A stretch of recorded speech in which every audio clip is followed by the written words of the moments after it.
Para hadirin dan hadirat yang dirahmati Allah Subhanahu wa taala, di antara keyakinan mereka juga, sebagian mereka mengeluarkan kebo bule pada tanggal 1 Muharram atau tanggal berapa Muharram ya.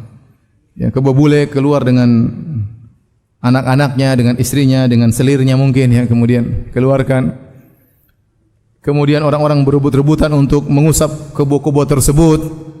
Kemudian sebagian mereka memperebutkan kotorannya, kalau dia dia beol, dia ambil kotorannya ya. Dianggap sebagai keberkahan ya. Dan ini adalah kesyirikan ya, yang dilestarikan. Kesyirikan yang dilestarikan. Ini tidak boleh. Ya. Ini tidak boleh. Bahkan mereka namakan kebo tersebut dengan Kiai Selamat. Saya pertama dengar saya kira ini manusia, ternyata apa? Kebo ya. Kebo bule disebut dengan Kiai Selamat ya. Sejak kapan orang bule dihormati lebih daripada orang pribumi? Ini kebo bule saja dia, karena putih makanya disebut dengan apa? Kebo bule ya. Tetapi ini tidak benar, ini adalah kesyirikan ya. Dan ini sudah ada sejak zaman jahiliyah.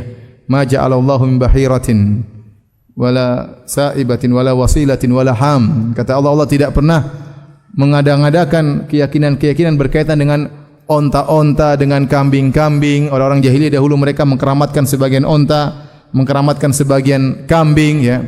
Kalau ada kambing atau onta melahirkan misalnya betina beberapa kali, 5 kali berturut-turut, maka dikeramatkan onta-onta ini, tidak boleh ditunggangi, tidak boleh disembelih dan macam-macam. Itu sudah ada sejak zaman jahiliyah dan Allah turunkan ayat khusus membantah itu semua. Dan ternyata adat jahiliyah tersebut ada lagi di zaman sekarang. Seandainya yang melakukan tadi mengusap kebo bukan orang Islam, enggak jadi masalah. Kita bilang memang keyakinan mereka seperti itu.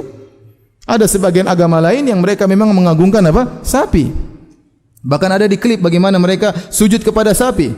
Bahkan ada yang meminum pipisnya sapi ya. Karena mereka menganggap sapi adalah Tuhan ya. Ya, pipisnya Tuhan lumayan ya. Kemudian mereka minum, mereka cari berkah, mereka sujud kepada Tuhan tersebut ya. Sebagian mereka berkata bahwasanya sapi lebih afdal daripada seorang ibu. Kenapa? Karena seorang ibu kalau menyusui anaknya masih berharap pamrih dari anaknya di kemudian hari. Semoga anak kamu jadi anak berbakti. Tapi kalau sapi kasih susunya, dia tidak pernah berharap. Dia ikhlas ya. Dia ikhlas ya, tidak pernah berharap. Yang benar dia tidak berharap karena dia bahlul ya. Bagaimana seorang mengatakan sapi lebih afdal daripada ibunya sendiri ya. Dan ini seandainya yang melakukan demikian bukan orang Islam, kita bilang tafadhol silakan. Ini orang Islam. Orang Islam yang kemudian mengusap sapi, memperebutkan kotorannya. Ada di zaman sekarang ya, tahun berapa ini? 2019. Masih ada kesyirikan seperti itu. Yang mereka lakukan di bulan apa? Muharram. Kemudian juga di antara keyakinan mereka seperti ada di antara mereka yang berendam pada bulan Muharram, entah 1 Muharram entah kapan berendam di sungai ya.